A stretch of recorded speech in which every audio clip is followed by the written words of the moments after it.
Before kasi ginagawa ko, nagbe-mekaniko ako ng motor, nagmo-modify ako. So, dumating yung blessing na nabuntis si Milk. Sabi ko, hindi na ako pwedeng tumagal dito. Kasi pag lumabas yung anak ko, puro grasa yung kamay ko, hindi ko makahawakan yung bagong panganak na baby o kung ano man. Hindi ko siya maalagaan, which is yung matagal ko nang inaantay. Kaya sabi ko, mag-venture ako ng ibang ibang linya naman. Sabi ko, try ko kaya mag-tattoo. Sabi ko, baka kaya ko yun. Try ko lang. Para at least kahit paano, yung transition from painting, from mga sculpture, artworks, i-try ko yung bagong medium ng pagtatato. Kasi ang natuwa ko sa tattoo, pagtapos mo gawin yung artwork mo, kumbaga meron na, kung halimbawa natuwa yung client mo, meron ka na kagad na re-receive na papuri. Ang ganda nito, ganito. Hindi kagaya ng ibang artworks, kailangan mo pang mag-antay ng opening mo, kailangan mo pang i-display sa gallery, tapos aantayin mo yung reaction ng mga tao kung ano. So matagal, baga hindi siya ganoon ka bilis yung reaction. So sabi ko, ito yung masarap dito sa pagtatato. Kasi bago pa bumunot ng pambayad yung client mo, bayad ka na kagad dahil sa papuri nila. So bonus na lang yung ibabayad nila. At saka pagiging tao na lang yung babayad nila. Pero as an artist, parang bayad ka na kagad eh. Lalo pag nakangiti sila, yung halos hanggang tenga na yung ngiti nila, hindi mo na kayang, hindi na kayang tapatan ng iba pang kalagahan yun. Sa ngayon kasi nasa process ako ng pagiging versatile. Siguro, mas interested ako sa mga works medyo may kinalaman sa realidad, no? So more on realism sana, yung mas apple of the eye ko yung realism.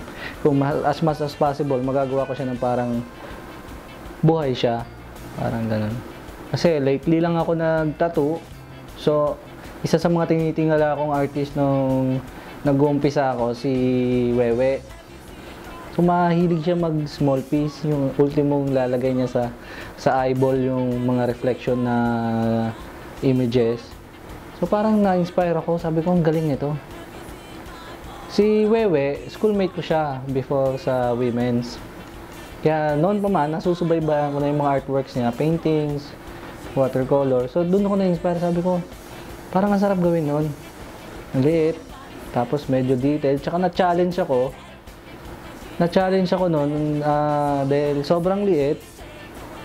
Kasi nga, galing ako sa pagmimekaniko. So, mabigat na trabaho. As in, yung mga tornilyong matitigas. So, na-challenge ako, kaya ba ng pulso ko yung ganyang kaliit? Kaya ba ng pulso ko yan? Ngayon, kasi galing sa hard work, tapos biglang, yun, simula nun, nung medyo, mga unang pyesa, medyo hindi maganda yung result. So, nung bandang uli, hindi pa rin ako nagpatalo hindi ako na-frustrate. Na-challenge ko pa rin yung sarili ko na hindi, kaya ko yan. Simula na yun, siguro matcha-challenge pa rin ako hanggang ngayon. Masarap gumawa ng small piece eh.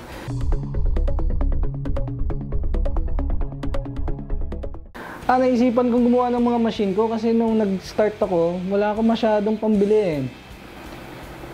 Way back 2010, medyo mataas pang machine eh, 3,500, 3,000, yun pa yung mga pinakamura. Tapos teka-teka pa yun, yung mga tipong kung nagtatato ka, biglang ihinto, tapos kailangan mo kalabitin, para kasi lito lapid. So, nung nakatikim ako ng panalo nun sa isang competition na ang pinapremyo mga China knock-off na machines, walang kwenta talaga. as in talagang nakaranas ng itatapong ko talaga yung sa kalagitnaan ng session. So yun, sabi ko, walwaling ko kaya to, kalikutin ko, lagyan ko ng rotor, tapos pinost ko. Nung may post ko sa Facebook, may nakadiscover sa akin, nakita niya yung trabaho ko kasi kasabay ko rin siya nanalo nung time na yun eh. Ito si Gary Canlapan to. So, sabi niya, kapatid, paggawa din ako sa'yo, yung napanalunan ko rin kasi nung time na yun, wala rin silbi eh. Sige, sabi ko, okay yan, sige, testing natin. Pero sabi ko sa kanya, pero hindi ako magaling dyan ha. Baga nagawan ko lang ng paraan. Sabi niya, walang problema. Sige lang, go lang. Tapos yun, simula nun, Nung nilabas ko yung machine niya, medyo kakaiba eh. Pinangalanan ko si Submaria kasi mukha siyang submarine. Tapos, natapos ko siya, kaarawan ni Mama Mary yun. Yung date na yun, September 8 kung hindi ako nagkakamali. Natapos ko siya sa date ni Mama Mary. Kaya sabi ko, parang submarine, Submaria. So, mahilig kasi ako mag-double meaning ng title na ano. So yun, nung nilabas ko siya sa Facebook, ang daming nagkagusto. Tapos ang dami na rin nag-message na, pagawa din ako, sir, ganito, ganyan. Hanggang sa umaabot na hanggang Iloilo, nagpapadala na sila ng machine dito. Ang problema kasi doon sa sa mga machine na ginagawa ko, hindi siya, kung ikaw yung tipong magsisimula pa lang ng tattoo, hindi mo maiintindihan yung mechanism eh. So parang ang mangyayari, baka mamaya hindi siya tumakbo, iba mo rin. Kaya iniwasan ko ngayon gumawa para sa mga amateurs. Hindi naman sa dinidiscriminate ako sila, hanggang sa dumating yung point na yung mga machine na ginawa ko, naging parang pang-kolekta, hindi na siya pangbasagan. So, ang maganda doon kasi, ang naging concept noon, meron halimbawa isang artist, ang style, meron siyang machine na hindi niya magamit kasi nga teka, padala niya sa akin, tapos re-revise ko, tapos babalik ko sa kanya. So, ang machine ko, hindi ko binibuild ng kinreate ko talaga. So, nagke-create ako out of kung anong meron ka.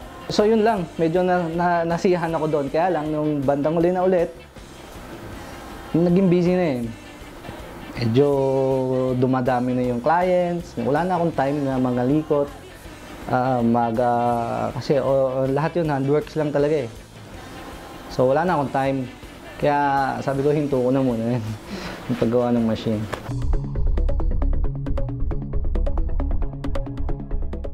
Advice na mabibigay ko sa mga gustong huwag na kayo mag-tattoo. Hindi, joke lang. Kasi ganito yun eh. Nag-start ako mag-tattoo, walang nagturo sa akin. So, lahat by self-study, lahat talaga research, lahat pakikipagkaibigan, pakikipagpapakumbaba, lahat ng yan natutunan ko sa sarili ko. Na dati, gusto ko pumasok ng apprenticeship para magkaroon ako ng proper knowledge about tattooing. Maraming nag-decline sa akin na maraming wag na. Parang ganun sinasabi nila. So, iniintindi ko na lang na nung time na yon, intindi ko na lang na siguro wala rin silang time magturo, wala silang ganito, ganyan. Wala talaga akong idea, kung ano yung apprenticeship na sinasabi nila. Siguro, nasa learning process ko pa rin. Marami na rin nag-a-apply sa akin ng apprenticeship eh.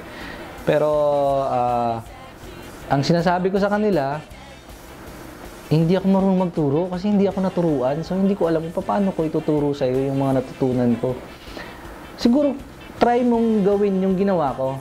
On my part, kasi hindi talaga ako naranas ng apprenticeship. Pero, pangarap ko yun. Kung meron nga lang ako mapapasukan ngayon mamamasukan ako para lang nandoon yung tradition talaga na yung essence, yung spirit ng pagiging tattoo artist na dumaan ka sa pagiging alipin. So, hanggat maaari, sana, advice ko sa mga gustong matutong mag-tattoo, hanggat maaari, mamasukan kayo, apprenticeship. Tapos, hindi lang yung, although i-reject kayo, ganyan, self-study din kayo. Determinasyon, kasi hindi lahat yan ituturo sa'yo. Kaya, ang advice ko sa inyo, kung gusto niyo matutong mag-tattoo, mahanap kayong apprenticeship, plus, galingan nyo sa sarili nyo, self-determination, galingan nyo. Ang pinaka-importante sa lahat na hindi na ito malaking karunungan na dati nagpipinta ka, kalat dito, kalat doon, wala, okay lang. Higaan mo yung ginagawa mo, okay lang. Dito sa tattoo, kailangan mo ng matinding disiplina. Kasi, ang usapan dito, buhay na. Una sa lahat, gumagalaw yung canvas mo. Pag nagkamali ka, hindi mo yung pwede i-crumple. Tapos tapon mo para walang ebidensya. So, i-consider mo yung kaligtasan ng ginagawan mo Pangalawa, kaligtasan ng ginagawa mo. Actually, dapat kaligtasan natin eh. Kasi, tayo yung prone. Araw-araw, iba-ibang tao. Araw-araw, mapasok sa atin, iba-ibang tao. So yun, sana lang, maraming mga programa dyan, kaliwat kanan, tungkol sa kalinisan. Dapat maging aware tayo doon.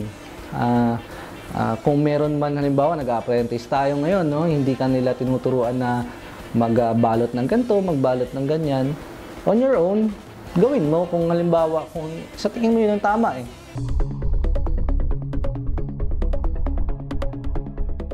Tingin ko kasi, hindi ako natatakot sa walang tattoo eh. Hindi rin ako natatakot sa mga matatanda, sa mga conservative na mga may edad na sila yung usually laging galit sa may tattoo. Mas natatakot ako pag nakasalubong ko sa kalsada, may tattoo din. Ang nakakalungkot doon, ang numero 1 nagdi-discriminate ng mga taong may tattoo, siyang may tattoo din. Pag titignan ka, pangit yung tattoo. Mga ganon. Sa akin, kaya ano to? Usually ganon eh. Sa experience ko, usually ganon eh. Kaya sana, ang ma-advise ko lang, kung tayo sumisigaw ng stop tattoo discrimination, tignan din natin yung sarili natin kung tayo ba nadi-discriminate din. Kasi yung mga walang tattoo na yan, yung mga conservative na yan, given na yun eh. Alam mo na, pag nakasalubong mo, hindi ako gusto niya, hindi tattoo ako. Alam mo na eh. Alam mo na rin kung ano sasabihin niya eh. Kaya lang, ang problema, pag nakasalubong mo naman ng isang taong may tattoo, doon ka ngayon yuyuko. Parang, doon ka nakakaramdam ng parang nandiliit ako. Ang ganda ng tattoo na, full sleeve yun na, buong katawan yun na. Nakakapanliit. So yun. Yun yung opinion ko tungkol dyan sa tattoo discrimination. Kasi marami namang nagsasabi ng mga sides nila tungkol sa tattoo discrimination. Sa akin lang, yun lang ang gusto kong talakayin pagdating dun. Although, siyempre, marami pa rin naman talaga na-discriminate. Given na yun, kahit saan namang lugar eh. Kung may goal ako as a tattoo artist, balang araw, siguro kung i-foresee ko yung sarili ko na gusto ko sana marating after 10 years, na magkaroon ako ng, lahat naman siguro tayo nangangarap ng gano'n, magkaroon ng edge, magkaroon ka ng tatak sa industriya na ito ako. Na kapag hindi mo na kailangan pirmahan yung mga artwork mo para masabi ng tao pag nakita nila, ay gawa ni Tupito kasi may pirma niya. Gusto ko, pagka nakita ng mga tao na ganyan, nakatattoo sa balat, ay gawa ni Tupito. Kahit hindi pa nila nakikita yan sa kahit na anong post o kung ano man, gawa ni Tupito. Yung identity ko lumabas sa trabaho ko.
My name is Christopher Tope Giliargan and you're watching Camera Geek TV.